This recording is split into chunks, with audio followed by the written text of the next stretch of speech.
नमस्कार। सफला एकादशी। देखिए, नाम में ही सफलता है, पर इसके पीछे ना एक बहुत ही दिलचस्प कहानी छुपी हुई है। ये कहानी है एक राजकुमार के पतन की और फिर उसके अनजाने में हुए उद्धार की। और ये कहानी शुरू होती है एक सवाल से। तो चलिए हम भी वहीं से शुरू करते हैं। हाँ, यही वो सवाल है जिसने इस पूरी कहानी को जन्म दिया। जब धर्मराज युधिष्ठिर ने भगवान श्री कृष्ण से पूछा कि भाई पौष मास की कृष्ण पक्ष की एकादशी का क्या महत्व है, तो शायद उन्हें भी नहीं पता था कि जवाब में उन्हें एक ऐसी कथा सुनने को मिलेगी जो हम सब के लिए एक बहुत बड़ी सीख है। तो भगवान कृष्ण ने जो जवाब दिया ना, वो इस व्रत की अहमियत को एक बिल्कुल ही अलग लेवल पर ले जाता है। उन्होंने इसकी तुलना किसी भी साधारण व्रत से नहीं की। जरा सोचिए इस बात को। भगवान कृष्ण कह रहे हैं कि जैसे नागों में शेषनाग और पक्षियों में गरुड़ सबसे श्रेष्ठ है, ठीक वैसे ही सारे के सारे व्रतों में एकादशी का स्थान सबसे सबसे ऊपर है। मतलब इस एक लाइन से ये बात साफ हो जाती है कि हम किसी आम व्रत की बात तो बिल्कुल नहीं कर रहे हैं। तो इस महान एकादशी का नाम है सफला एकादशी। जैसा मैंने कहा, नाम में ही सफलता छुपी है और इसके देवता हैं स्वयं श्री नारायण। तो चलिए अब देखते हैं कि कैसे इस व्रत ने एक ऐसे इंसान को सफलता दिलाई जो कह सकते हैं पूरी तरह से रास्ते से भटक ही चुका था। तो हमारी कहानी का जो मेन कैरेक्टर है वो है एक राजकुमार जिसका नाम था लुम्पक। था तो वो चंपावती नगरी का वारिस, लेकिन सच कहें तो राजकुमार कहलाने लायक उसमें एक भी गुण नहीं था। उसका जीवन पाप और बुरे कर्मों की एक लंबी, बहुत लंबी कहानी थी। लुम्पक की हरकतें इतनी खराब थीं कि पूरा का पूरा राज्य उससे परेशान था।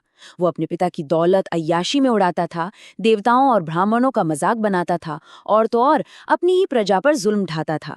अब हालत इतनी ज्यादा बिगड़ गई कि उसके अपने पिता राजा महिष्मान को एक ऐसा फैसला लेना पड़ा जो शायद किसी भी पिता के लिए दुनिया का सबसे मुश्किल काम होता है।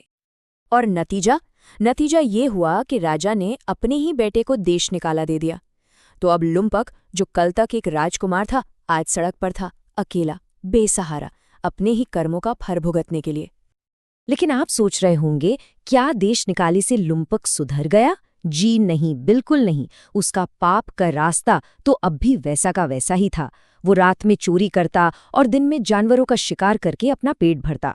और विडंबना तो देखिए, उसने अपना ठिकाना बनाया एक बहुत ही प्राचीन, विशाल पीपल के पेड़ के नीचे। वही पेड़ जिसे आसपास के लोग देवता की तरह पूजते थे।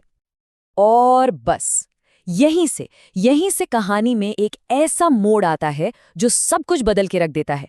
लुम्पक का जीवन अब बदलने वाला था। पर दिलचस्प बात यह है कि ये जो बदलाव था ना, ये उसकी मर्जी से नहीं बल्कि बिल्कुल अनजाने में होने वाला था। तो हुआ यूं कि वो पौष महीने की दशमी की रात थी। कड़ाके की ठंड पड़ रही थी, ऐसी ठंड कि हड्डियां तक कांप जाएं। और लुम्पक के पास, उसके पास बदन पर ढंग के कपड़े भी नहीं थे। वो बेचारा ठंड से अकड़ा हुआ पूरी रात एक पल के लिए भी सो नहीं पाया। अगले दिन यानी कि एकादशी के दिन वो ठंड से लगभग बेहोश ही हो गया। जब दोपहर में थोड़ी धूप निकली तब जाकर उसे कहीं होश आया। शरीर में इतनी भी ताकत नहीं बची थी कि वो शिकार कर पाता। तो उसने बस जमीन पर गिरे हुए कुछ फल उठाए और पेड़ के नीचे बैठ गया।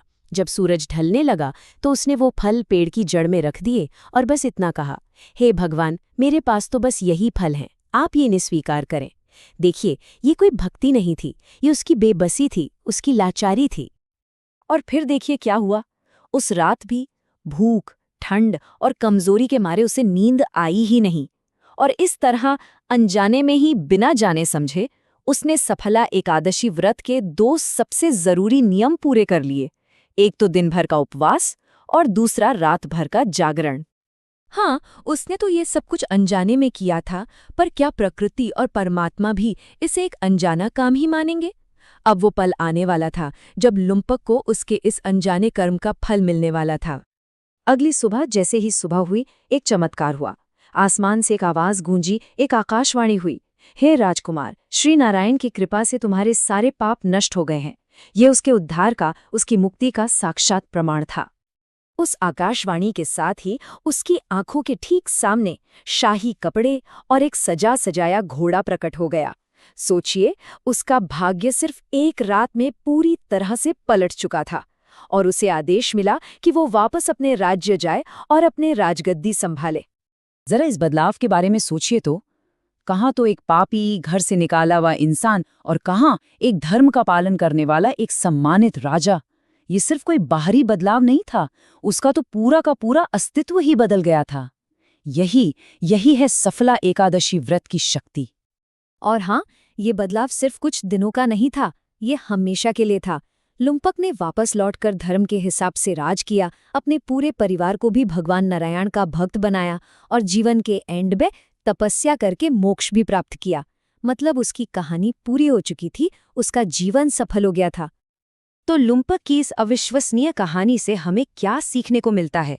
आखिर इस सफला एकादशी व्रत का असली महत्व क्या है? इसके फल क्या है? तो भगवान कृष्ण बताते हैं कि ये व्रत भगवान नारायण को बड़े बड़े यज्ञों और हवन से भी कहीं ज्यादा खुश करता है और अंत में ये इंसान को मोक्ष तक ले जाता है। इतना ही नहीं, वो ये भी कहते हैं कि जो लोग इस व्रत को नहीं करते, उनकी तुलना बिना सींग और पूंछ वाले जानवरों से की गई है। और अब आती है सबसे हैरान करने वाली बात। भगवान कृष्ण के अनुसार सिर्फ इस कथा को सुनने या पढ़ने भर से ही उतना पुण्य मिल जाता है जितना एक अश्वमेध यज्ञ करने से मिलता है। आप सोच सकते हैं, ये इस व्रत की महिमा का सबसे बड़ा प्रमाण है। तो आखिर में ये कहानी हमें एक बहुत गहरे सवाल के साथ छोड़ जाती है। अगर अनजाने में, मजबूरी में किया गया सिर्फ एक काम किसी के जीवन भर के पाप मिटा सकता है, तो जरा सोचिए, पूरी श्रद्धा और सच्चे मन से की गई भक्ति में कितनी शक्ति होगी। इसका जवाब शायद हम सबको अपने अंदर ही खोजना है।